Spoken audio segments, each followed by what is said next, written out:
Hi, thank you for joining me today. So आज का conversation is centered around femininity और क्यों हम उसे lesser समझते हैं. Like I have an almost 4-year-old और अभी भी वो ऐसे बोलती है जैसे मैं खाऊंगा, मैं करूंगा, मैं जाऊंगा. तो जब कोई और सुनता है तो उसको लगता है कितनी क्यूट है, ऐसे बोलती है. इनफैक्ट मैंने बहुत अडल्ट एज गर्ल्स को भी इस तरीके से बात करते सुना है and people mostly don't say anything about it. But अगर कोई लड़का, चाहे वो टॉडलर हो या बड़ा हो, ऐसे बोलेगा ना, तो people will definitely raise an eye कि ये कैसे बोल रहा है, ऐसे क्यों बोल रहा है. तो ये जो छोटी सी चीज़ है यही दिखाती है कि हमारे दिमाग में जेंडर्स को लेकर ये जो मैस है, जो हम फेमिनिटी को लेसर समझते हैं या वीकर समझते हैं, ये छोटी सी चीज़ भी हमें शो कर देती है. और ये चीज़ सिर्फ हमारी कंट्री में नहीं है, ये बाहर डेवलप्ड कंट्रीज में जैसे यूएस में भी है. आई वॉज रियली सरप्राइज जब मुझे ये चीज़ पता चली, क्योंकि मैंने बात की क्रेग पोमरांज से, who is the writer of a book called Made by Ruffy. It's a wonderful book about a boy who likes to knit. फिर बुक में ये दिखाया गया है कि किस तरीके से उसके जो क्लासमेट्स हैं वो उसको बुली करते हैं और कैसे वो सिचुएशन रेक्टिफाई होती है. You will definitely love it. Do check it out on Amazon. और जो हमारे आज के गेस्ट क्रेग पोमरांस हैं, राइटर होने के साथ ही एक सिंगर और एक एक्टर भी हैं.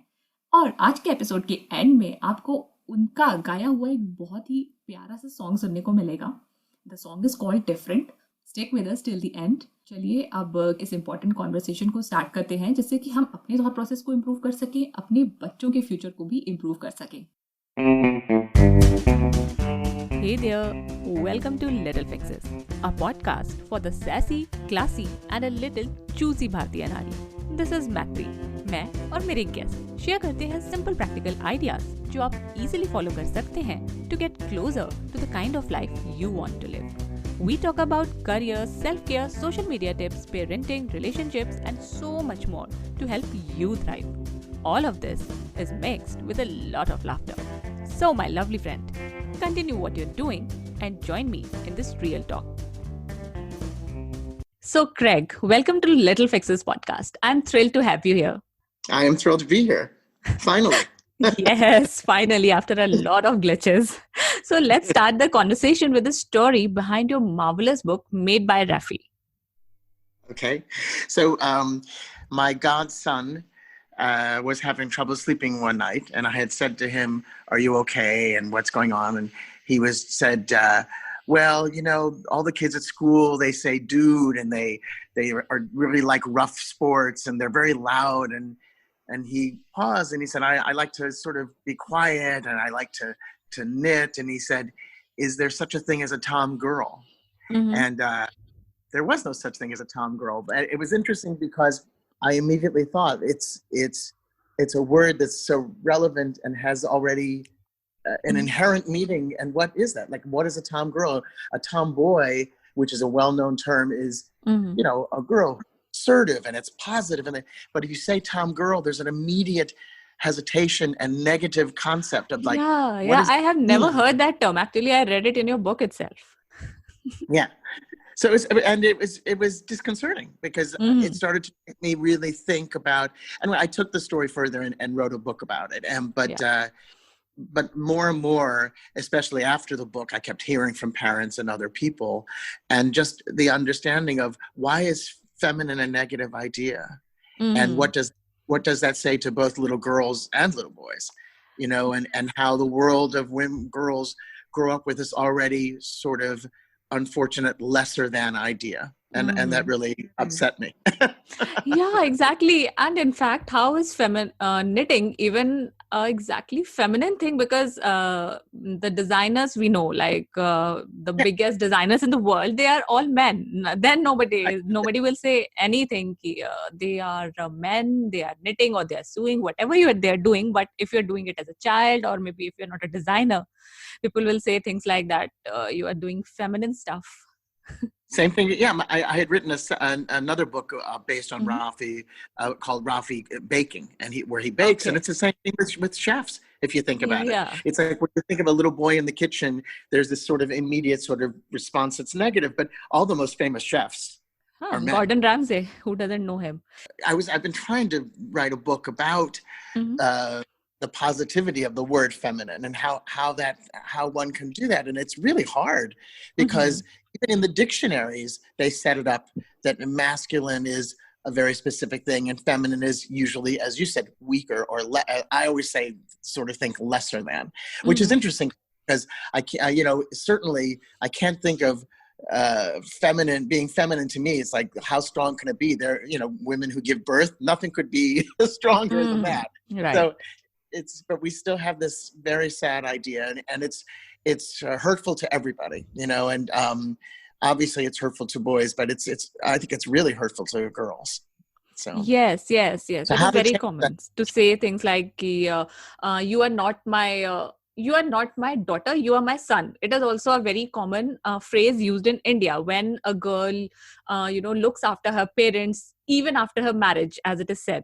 So the people will say that she's not my daughter, she's my son. I mean, why do you need to say that? She is your daughter and she's taking care of you. You don't need to call her your son. She's your daughter and right? She's doing just the thing a kid wants to do. Maybe a kid should do when it comes to Indian society. But I think there's no need to compare this thing with son. Does it happen in US also? Like, how common is that? Doing such kind of comparisons between sons and daughters. Is it common? It's not. I don't think that's as common, that kind of phraseology. I do think that it's interesting because I was thinking right before we came on, I was thinking that in America, I would say we're so much more repressed about these ideas. But in India, it seems that, as you were saying, it's more visible, the phrases that they use, and that not, it's more restrictive. It's like legal things and restrictive things make it harder, whereas in America people just sort of very repressed and don't talk. Which, I mean, not that we don't talk, it's that's an interesting difference between the cultures. The language is using, I just don't understand it, and that's because I didn't grow up with it. So it's very disconcerting. I think the real question is, how do we change that? And part of the problem is because it's inherent in the culture, in all of our cultures, that parents have trouble with that. And I think we had been chatting briefly about the idea that parents want to protect their children so much. But, you can't protect your children from everything. And they have to experience things on their own. And obviously anything violent or really damaging, you want to protect them from. But, I had said, I think before, that I have friends whose, the example being, their little boy was wearing his mother's, high heels, which is a very common thing, not so uncommon. And why shouldn't we let children explore all facets of themselves? That's how they learn how to become a whole person, and it doesn't mean just because he's wearing high heels at 4, he's going to wear high heels when he's 25. But but the thing is, these parents were like, oh, he's fine, we let him wear the heels at home. But when we go out, we always say to him, you can't do that in public. And I said to them, well, but you're doubling down on the problem, because now you're making it an issue. You're like making it, that child now sees it as a negative. Oh, I'm doing something weird. I have to keep it secret. I have to keep it at home. Yeah. So you're not really protecting. Then you're just making it worse. Yeah. My brother, when he was very young, he enjoyed applying nail paint to his toes or on his fingers, because we were 2 sisters and he always saw us doing this, and he always enjoyed it. But my mother never stopped him because she used to think it is cute, but he stopped on his own. And now he's like, I used to do that. How could I do that? Now they think like that. But what's curious is, I'd be curious to find out why he stopped. Like, did he stop on his own, or did he, like, all of a sudden, why did he all of a sudden think I shouldn't do that? He stopped on his own. Once he started school, maybe he realized that it's not a boyish thing to do, as they say, right? Right. That's the problem. The problem. It's interesting because now, with all the pop culture and the music and all the Bollywood, all of these new Bollywood heroes that you have, I guess, or how that's affecting younger boys now. I don't. I read all the time about these Bollywood actors and actresses who are trying to transcend these gender stereotypes. I'm not so sure how that affects younger kids. Do you see a change there? See, I think our generation of parents who are, we call ourselves millennial parents. So we are trying to bring the change. We are trying to talk about these topics, and we are open to talking about such topics with our children. We are introducing them to, multiple gender identities and things like that. We are not saying that you cannot do this, you cannot do that. But saying it and practicing it are still two different things. Not every parent will accept their own kid doing this. Still, But I'm also, sure. same thing. They may be at home, but not out in public. Yeah. They will support. They will say, I'm open, I'm accepting of everything. But if their own kid wants to do this, they may not be that open. So yes, I thought, this is the problem. Uh-huh. yeah, it's an interesting thing how it's easier to sort of be accepting and understanding of these things when it's someone else's child. Yeah. When it's your, and and again, it's like you think you're protecting the child, but what you're not doing is Mhm. it creating a healthy child, right? And that we all need to try on different skins in order to find out who we want to be in the world, Mhm. and that's constant. It should be evolving and changing. And Mhm. these things that you do as a child, if you know that you have the freedom to sort of go through them, then you incorporate what you want, and then you get rid of what you want, and you don't feel weird about something, or you don't feel like, oh, this means I'm something that I'm not. It's Yeah. and Yeah. none of these are specifically labels, and Mhm. that's the other problem. We label everything, right? So Hmm. the minute that your brother was wearing nail polish and entering school, then someone might say, uh-oh. Well, which also, why should it be uh-oh? Why shouldn't it be Mhm. like, oh, he's creative and interesting? Mhm. Mhm. Mhm. Instead it's like, oh, maybe he's a little quote unquote funny. So there has to be a way that we can be easier with our children, and it's accepting of the fact that we all, even as adults, we try on new Mhm. skins. We try Mhm. different things. We Mhm. have to understand that this freedom is only good for children. Yeah, see, even if our kids are not different in that sense, still they will be more accepting of the other things that different kids like to do. They will not be bullies. They will not, try to make everyone look like themselves, behave like themselves. The different kids, they try to fit in Right. because of the Yeah. bullies or because of the societal norms. But if we raise all the kids like this, where there are no gender stereotypes, there is no bias, I think every kid will be accepting of others, and the kids will also not be unsure of showing their true side, their true creativity or whatever it is, right? Well, I think that what we want and hope for is that every child can develop a sense of empathy and try and understand the Mm-hmm. world around them and the people around them. We can maybe we'll do another podcast later on about bullying, because Mm-hmm. I have trouble with that idea, because we will never stop bullying. And Mm-hmm. I think that's one of the major issues in the world now, especially among parents, is like to stop bullying. And I think that what they don't understand is you can't ever stop it, because everyone's always vying for their position in the world. Mm-hmm. What you can do is give the tools for a child to be so self-sufficient that they won't be victims of bullying. But Yeah. it's just the term bullying and the way it happens, that's a Mm-hmm. non-starter. It's just because I think that it will always be there. But there's always someone who's like, well, why am I not first in line? Or why is that Mm-hmm. person wearing this color? Or this has these Nike shoes and I don't have. I mean, so, but giving the tools for a child to not be a victim of anything, I think that's a good goal. That's a good goal, Yes, because it's got to yes. be, if they become self-motivated and empowered enough Mm-hmm. to not let something happen to them, hopefully. Yes, yes. So, your book talks about a boy who likes to knit. It's Yes. certainly a very different topic. So, did you try getting it published in India, or are you just selling it on Amazon?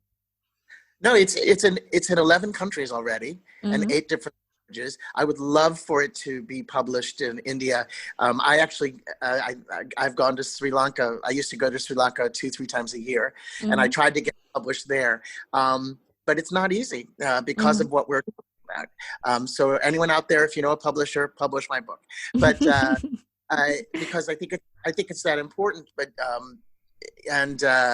yeah, I would love it to be published in India and Sri Lanka, because I think it's become an important book. And what I'm sorry, I'm thinking through things, because I was supposed to be published in Turkey, and I met with all these publishers in Turkey right before there was the coup.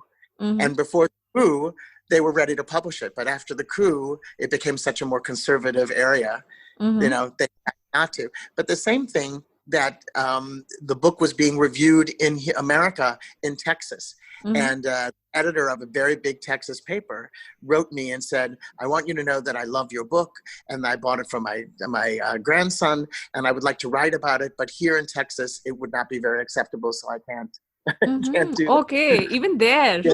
Yeah. Okay. Or even in the first country to purchase the book was Italy. And what was fascinating about that was they said, we love this book, we want to publish it, but can you in the illustration make the character's hair shorter? It's too long. And I was like, well, that's kind of part of the point of the book, But we did. We shortened the character's hair a bit. Same thing with China, where Asia, where the book is in China and Korea. We can't. My godson happens to be blonde, so originally the character was a blonde, and they said, well, we can't have a blonde. We'll never sell a book here if it's blonde, kind of thing. I mean, so that's, everywhere you go, there's a little bit of a new idea to learn from. Yeah, there's some pushback. I saw your book on Amazon, and I was like, okay, it is at least available if someone wants to read it. So yeah, maybe it will be published here also soon. Yeah, I'm trying.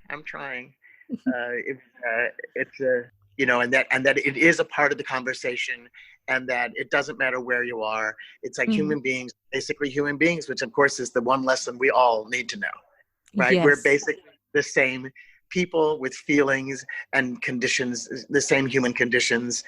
And then, you extend that to the better or worse things that happen to all of us. But we basically do the same thing. We want to be seen. We want to be heard. Most of all, we want to be loved for who we are. Yes, certainly. And what will be your message to people who are against embracing these kinds of differences? I would wonder I don't want to antagonize anybody by saying, well, I wonder what you are afraid of. But I wonder what the fear is that would keep someone from not trying to, no one says you have to agree with something, but don't you have to at least give it some time to understand what someone is trying to say by their actions? What is, and without immediately, the problem is we label things so quickly and we make these ideas so quickly without immediately labeling something. Can't we sort of see something as we were saying, a boy with nail polish? Can't we say that's creative and not all of a sudden take it to another level of like, oh, well, maybe he's quote unquote gay or something, which of course has nothing to do with painting your nails. It's about sexuality. It's about discovering the world and the different places you can be in the world.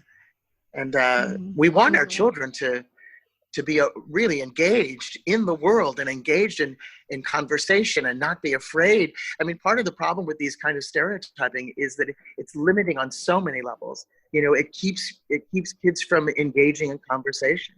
It keeps girls from going into mathematics, evidently, or whatever it is. Something a little different than the norm of like, okay.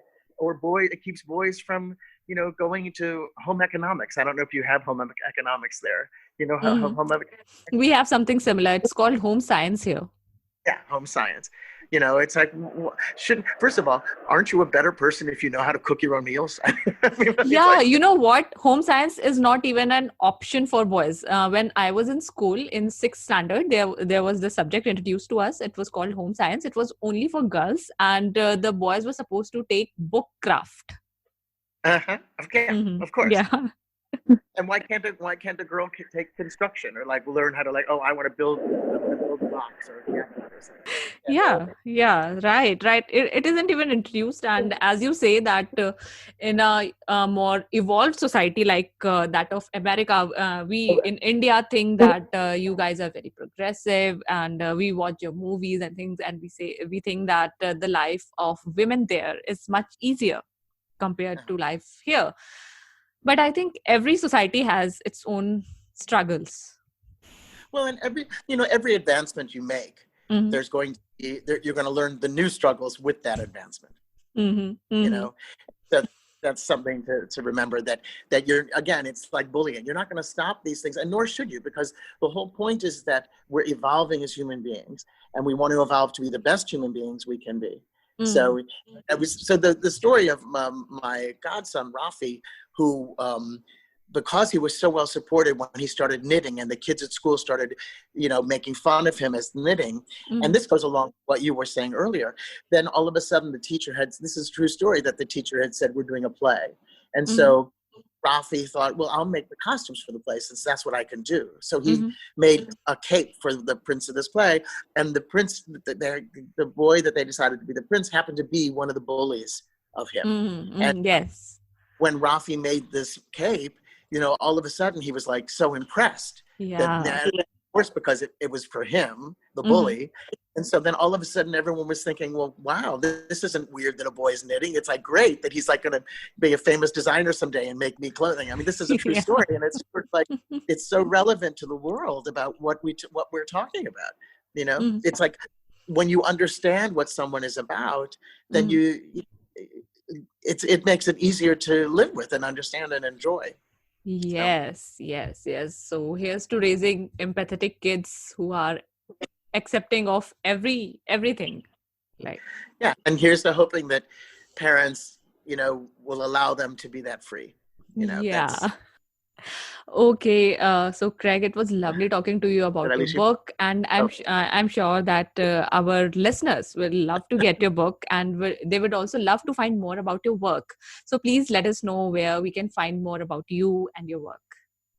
Okay, well, I am at craigpomranz.com, which is impossible to spell, but it's I will link it. Yes. Oh, good. Link and the book can be found everywhere and in different languages. In case you and I have new books coming out, hopefully also about empowering children. My next major concern is body image, especially again for girls. Mm-hmm. The idea of what we expect people to look like. So yeah, craigpomranz.com and Amazon. You can find Made by Rafi and online in any bookstore. And okay, and are you on any social media channels as well? Well, I'm on Instagram. I'm at Craig hashtag Craig Pomranz here, okay. And Twitter is at Made by Rafi. Okay. Mm-hmm. And I love to hear from anybody. I love to hear people talk about my book. What I really love is, and what I found with doing this book is that there's constant conversation about it, and that's what I love. Keep the conversation going. Yes, it's a wonderful book, and I'm sure people would love to connect with you. They would love to find out more about your book. So Craig, thank you so much for your time today to Little Fixes, and I wish you all the success with all your books and everything else. And thank you for the work you're doing with Little Fixes. तो चाहे हम कितने भी accepting हो, there is always room for improvement. इससे हमारे बच्चों का भी बेनिफिट होगा, वो ज्यादा एक्सेप्टिंग होंगे, साथ ही उनके लिए लोग ज्यादा एक्सेप्टिंग होंगे अगर हम शुरू से ही हर एक जेंडर को इक्वली लेकर चलते हैं उनके साथ. अगर आपको भी ये कॉन्वर्सेशन इंपॉर्टेंट लगा तो इसको शेयर कीजिए सोशल मीडिया पे and tag us at little fixes podcast on Instagram and Facebook. और अपने फ्रेंड्स और फैमिली जिनको भी इस एपिसोड को, इस कॉन्वर्सेशन को सुनने की जरूरत है, इस एपिसोड के बारे में उनको जरूर बताइए. और अब नेक्स्ट वेडनेसडे का वेट करने से पहले सुनते हैं क्रैग का एक ब्यूटीफुल सा song called different. I will take your leave. तो लाइफ में मजे करो और सदा सैसी रहो.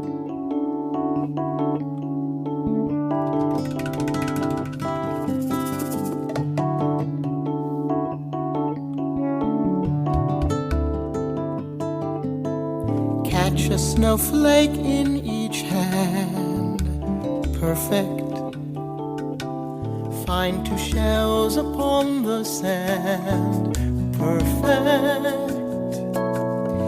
each of them a wonder, neither quite the same, though they may be similar in form and name. Girls play baseball, boys knit hats, different. Some love dogs and some like cats, different. Some were born to stand and sing, some were born to run. All of us are family, sisters and daughters, brothers and sons. Now we share this time and place on a ball that spins through space underneath the same bright star. More than what we think we are.